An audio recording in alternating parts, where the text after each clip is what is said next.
Hello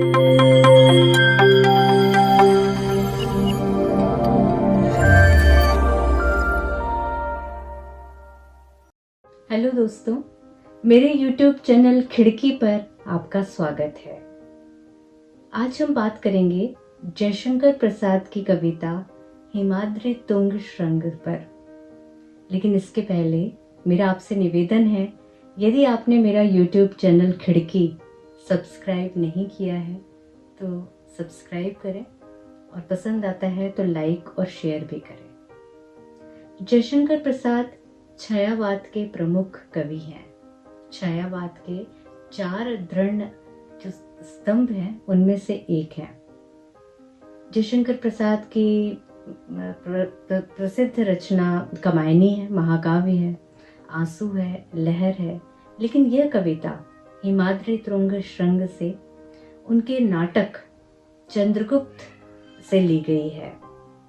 Chandragupta 4 अंकों का नाटक है, इसमें कई सारे दृश्य हैं। तो ये चौथे अंक के 6वें दृश्य में है और अलका जो पात्र है उसके द्वारा ये गीत है।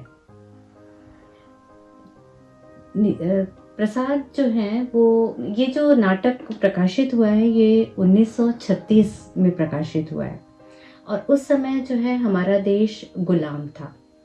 तो जहाँ उनकी कविताओं का स्वर छायावादी है, उनके जो नाटक हैं वो राष्ट्रीय जागरण से ओतप्रोत है। और इसमें जो है कथानक है वो इस तरह का है कि सिकंदर हमारे ऊपर भारत में आक्रमण कर दिया है और जो भारत है वो छोटे छोटे टुकड़ों में बटा हुआ है, जैसे मगध है, मालव है, और ये अपने अपने निजी स्वार्थों के लिए लड़ रहे हैं। तो उस समय की जो स्थिति थी देश की, ठीक ऐसी स्थिति इस समय है। 1931 के आसपास जो जाति का भेदभाव था, जो सांप्रदायिकता को लेके भेदभाव था, हमारा जो है आर्थिक और राजनीतिक शोषण तो हो ही रहा था, सांस्कृतिक शोषण भी हो रहा था। तो यह जो नाटक है ये हमारे अंदर जो है राष्ट्रीय जागरण की भावना को पैदा करता है। ये नाटक बताता है कि हमारा अतीत कितना गौरवशाली रहा है।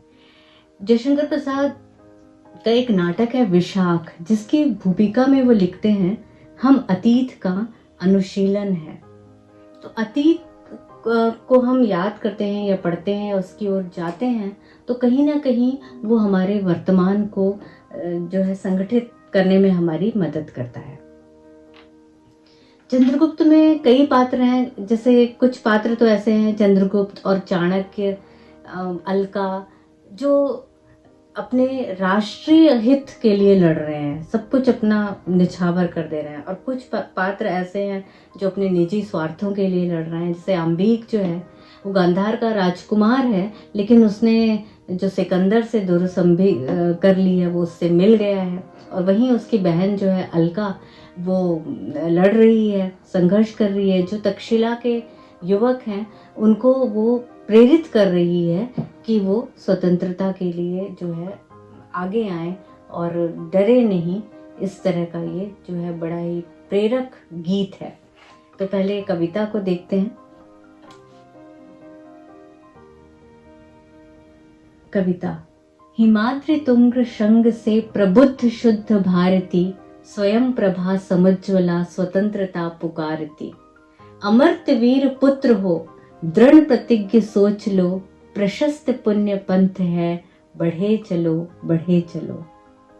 असंख्य कीर्ति रश्मियां विकीर्ण दिव्य दाहसी, सपूत मातृभूमि के रुको न शूर साहसी। अराति सैन्य सिंधु में सुवाड़ अग्नि से जलो, प्रवीर हो जयी बनो, बढ़े चलो बढ़े चलो। तो गांधार के जो सैनिक हैं उनको अलका प्रेरित करते हुए कह रही है कि हिमाद्री तुंग श्रृंग से, भारत के उत्तर में हिमालय पर्वत है और बर्फ से ढका रहता है, बहुत ऊंचाई में है, वहां से भारती पुकार रही है। और भारती के लिए जो विशेषण है वो है प्रबुद्ध शुद्ध स्वयं प्रभा समुज्ज्वला, यानी जो प्रबुद्ध है, जो विवेकशील है, जिसकी चेतना जो है वो काफी विकसित है, और जो स्वयं प्रभा है, जिसके अंदर खुद की आभा है, व्यक्तित्व की आभा है, जो समुज्ज्वला है, वो भारत माता पुकार रही है कि तुम अमर्त वीर हो, तुम्हारी हार कभी नहीं हो सकती, तुम्हारी पराजय कभी नहीं हो सकती। तुम सोच लो, ये जो रास्ता कर्तव्य पथ का है, इसमें तुम्हें आगे बढ़ना है। तुम्हारे सामने प्रशस्त पुण्य पंथ है और तुम्हें इसमें बढ़ते चले जाना है, बढ़ते चले जाना है। तो जैसा कि चंद्रगुप्त नाटक में दो संस्कृतियों का जो एक तुलना भी है, यवन जो है हमारे देश में आए हैं, लेकिन जो भारत की जो संस्कृति है वो उससे कहीं श्रेष्ठ है। चंद्रगुप्त नाटक में कार्नेलिया एक पात्र है जो सेल्यूकुलस की पुत्री है और जो सिकंदर का सेनापति है। वो खुद भारत जन्मभूमि के बारे में कहती है कि और जन्मभूमि तो मानव की जन्मभूमि है, लेकिन भारत जन्मभूमि पुण्य है, पावन है और ये मानवता की जन्मभूमि है। कार्नेलिया भी एक गीत गाती है, अरुण यह मधुमय देश हमारा, जहां पहुंच अनजान क्षितिज को मिलता एक सहारा। तो भारत जो है वो स्वप्नों का देश है, ऐसा वो कह रही है। एक जो जयशंकर प्रसाद जी है वो भारत की संस्कृति को एक बहुत ही उदार दृष्टि से देख रहे हैं। उनकी जो राष्ट्रीय जो भावना है वो बड़ी उदारवादी राष्ट्रीयता की भावना है। तो यहाँ पे कर्तव्य बोध को जगा रही है अलका, जो तक्षशिला के नवयुवक हैं, उनसे कह रही है कि आगे प्रशस्त पुण्य पंथ है, बढ़े चलो, बढ़े चलो। असंख्य कीर्ति रश्मियां विकीर्ण दिव्य दाहसी, सपूत मातृभूमि के रुको न शूर साहसी। अराति सैन्य सिंधु में सुवाड़ अग्नि से जलो, प्रवीर हो जयी बनो, बढ़े चलो, बढ़े चलो।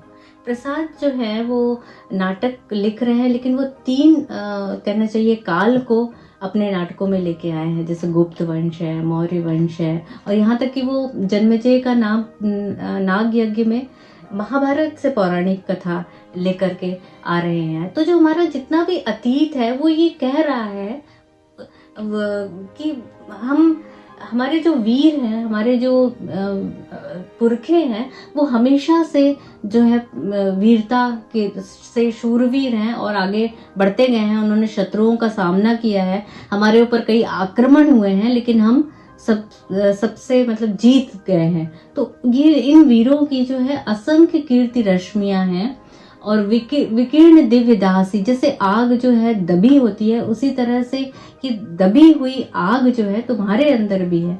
तुम सपूत हो राष्ट्र के, मातृभूमि के, और साहसी हो।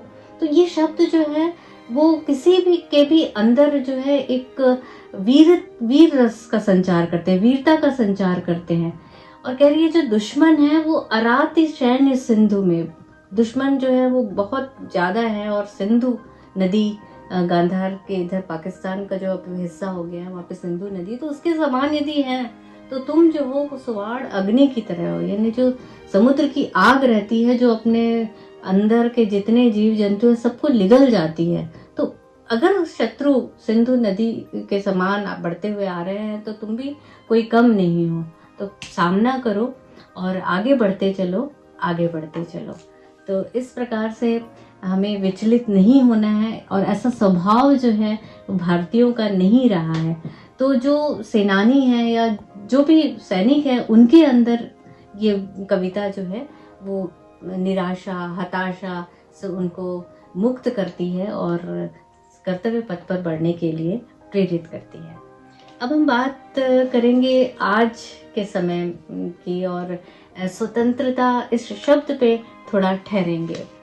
तो स्वतंत्रता पे हमेशा बहुत विचार किया गया, बहुत सी थ्योरीज है स्वतंत्रता को लेकर के, पॉलिटिकल थ्योरी है स्वतंत्रता को लेकर के, और हम भी आपस में बात करते हैं अपनी स्वतंत्रता की कि ये मेरी लाइफ है, इसको मुझे अपने ढंग से जीना है, हम क्यों किसी की परवाह करें।